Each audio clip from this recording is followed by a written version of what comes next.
जिंदाबाद जिंदाबाद चौकीदार एकता जिंदाबाद जिंदाबाद चौकीदार एकता जिंदाबाद जिंदाबाद चौकीदार एकता जिंदाबाद जिंदाबाद। आपका नाम क्या है? हमारा नाम है रामशंकर, कहाँ से आए हैं? आगरा से। हैं?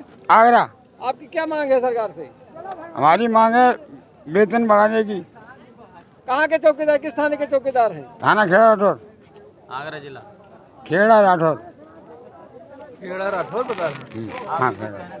आप क्या मांग आप सरकार से कर रहे हैं? वेतन के लिए मांग रहे हैं और कागज नहीं मांग रहे हैं। अभी कितना वेतन मांग रहे हैं बढ़ाने के लिए? कम से कम 18,000 तो आना चाहिए। मैं थाना माल जनपद लखनऊ का चौकीदार हूं और मेरी मांग यह है कि पूरे प्रदेश के चौकीदार इधर उधर परेशान हो रहे हैं और सरकार उनका कहना नहीं सुन रही है, तो करना तो एक दिन पड़ेगा ही। धरना प्रदर्शन इधर उधर कर के चौकीदार परेशान हैं, तो इनकी मांगे किस लिए आदित्य योगी आदित्यनाथ मुख्यमंत्री उत्तर प्रदेश क्यों नहीं पूरी कर रहे हैं? यही सब मांगे हैं। वो तो कह रहे हैं हम सभी का काम करें, चाहे चौकीदार हो चाहे। न सभी का काम नहीं करने की बात है। चौकीदार का अगर वेतन अब की बार नहीं बढ़ा तो चौकीदार वोट नहीं देगा भाजपा सरकार को, इतना मैं बता दे रहा हूँ। अरे वो तो राशन तो दे रहे हैं। राशन नहीं दे रहे हैं। राशन चौकीदार जो चौकीदार है उसको चौकीदार की नौकरी के माध्यम से उसका कार्ड भी कटा जा रहा है। क्या आपका थाने में मान और सम्मान होता है? थाने में मान सम्मान तो नहीं होता है। जैसा जो आदमी होता है उसका वैसा सम्मान किया जाता है। जो बड़े लोग हैं उनसे कोई कुछ नहीं कहता, जो छोटे लोग हैं उनसे झाड़ू और दुनियादारी कराते, घास काटना, सफाई करना सब कराया जाता, नाली साफ कराना। अब जैसे हम हैं थाना माल के, तो हमसे किसी की औकात नहीं पड़ती है कि आत्माराम ये काम कर दो। अरे आपका अगर भाई कोई झाड़ू लगा रहा है क्या वो अच्छा है? नहीं, अच्छा नहीं है। तो इसीलिए मैं बता रहा हूँ कि सबके लिए एक समान का सब काम होना चाहिए। नहीं अपनी माँ। आपका क्या नाम है? मैं अवधेश कुमार यादव हूँ और थाना माल में रहने वाला हूँ। हमारी लोगों की ये मांग है कि हम लोग आज 20 साल से मांग रख रहे हैं। लखनऊ आके कुछ लोग तो ख़त्म हो गए। हम लोग जवान होकर फिर वही काम करना चालू कर दिया। हमारे पिताजी जो है पहले 60 रुपये या 30 रुपये पाते थे, आज मुझे 25 रुपये मिल रहा है। मैंने 3 साल में बड़ी मेहनत की। अपने उत्तर प्रदेश के चौकीदारों का 1000 रुपये हमने बढ़वाया। जय हिंद। मैं संतोष कुमार गोंडा से। हमारी मांग है कि प्रदेश के ग्राम प्रहरी चौकीदार को नियमित कर वेतन वृद्धि करते हुए थानों की बेगार से मुक्त कर राज्य कर्मचारी का दर्जा एवं पुलिस के अनुरूप वर्दी एवं अन्य सुविधाएं प्रदान की जाएं। दूसरा है ग्राम प्रहरी चौकीदार के वेतन वृद्धि से संबंधित अनुपूरक बजट का संदेश जल्द से जल्द जारी किया जाए। तीसरी बात, ग्राम प्रहरी चौकीदार के हित अधिकार के लिए विधि आयोग के द्वारा तैयार किए गए मसौदे को जल्द पूर्णतः प्रकाशित कर लागू किया जाए। नंबर 4, थानों की बेगार न करने या विरोध करने पर झूठे मुकदमे या विभिन्न प्रकार से गलत प्रत्यारोपण कर बर्खास्त किए गए ग्राम प्रहरियों को तत्काल बहाल किया जाए। मृतक रिक्त पदों पर उनके आश्रितों को तत्काल नियुक्ति दी जाए। धन्यवाद। यही हमारी मांग है। आपकी कितनी सैलरी है? 2500 रुपये। 2500 रुपये में क्या परिवार चल जाएगा आपका? नहीं चल पाता है। अगर थाने में आप लोग कितने दिन बुलाए जाते हैं? 2 दिन। 4 दिन। हमारे गोंडा में 2 दिन। हमारे यहाँ कहीं 2 दिन, कहीं 4 दिन। हर जिलों की अलग अलग। सुनिए,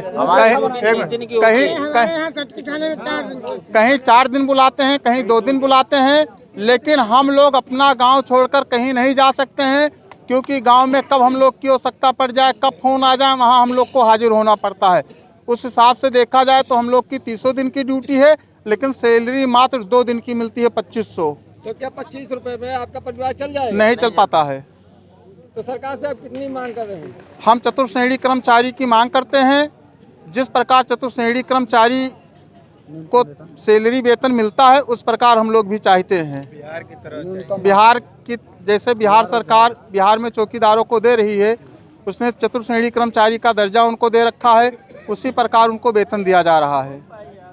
यही हम लोगों की मांग है। मैं आगरा जिला से अखिलेश कुमार चौकीदार बोल रहा हूँ ग्राम कितना खर्चा प्रहरी। के गया है? मेरा 1000 रुपये खर्च हुआ है अभी तक। आपको 2500 रुपए तनख्वाह मिलती है, 1000 खर्चा के गया है, कैसे? अरे वहाँ मैं एक पड़ोसी से उनसे मैं कर्ज कर लेके आया हूँ, किसी से मैं कर्जा लेके मैं यहाँ धरना के लिए आया हूँ। मेरा वेतन कैसे भी बढ़ जाए, पर ये मेरे जो योगी आदित्यनाथ जी है महाराज, देखो क्या कुछ करते हैं हम लोगों के लिए। हमें आस लगा के इसीलिए वजह से आया हूँ। 2500 में मेरा गुजारा नहीं हो पा रहा है। अगर ये कुछ नहीं होगा तो आगे क्या करेंगे? आगे हमारा धरना प्रदर्शन ऐसे ही चलता रहेगा और मैं यहाँ इको गार्डन लखनऊ में इसी तरह निरंतर चलता रहेगा जब तक हमारी मांगें पूरी नहीं होती।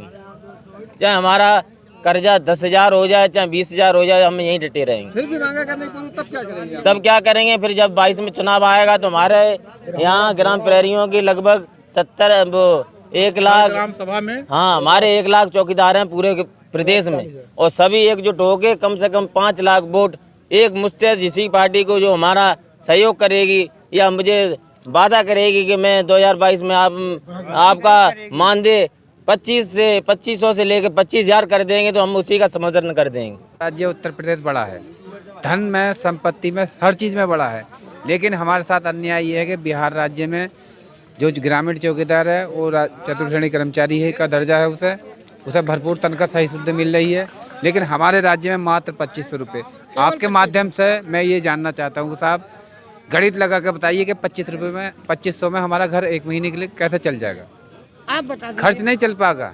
हम सरकार से आपके माध्यम से पूछना चाहते हैं कि साहब ये बताइए, हम 2500 रुपये में अपने परिवार का कैसे भरण पोषण कर सकते हैं? कोई गणित इस तरीके का बताइए जो हम 2500 रुपये में अपना काम कर ले 1 महीने के लिए। नहीं होता साहब, हमने गणित लगा के देखा, लेकिन सरकार से यही हमारी मांग है कि लिहाजा हमें चतुर्थ श्रेणी राज्य कर्मचारी का दर्जा दिया जाए, जैसे अन्य प्रदेशों में है उसी तरीके से हमें राज्य कर्मचारी का दर्जा दिया जाए।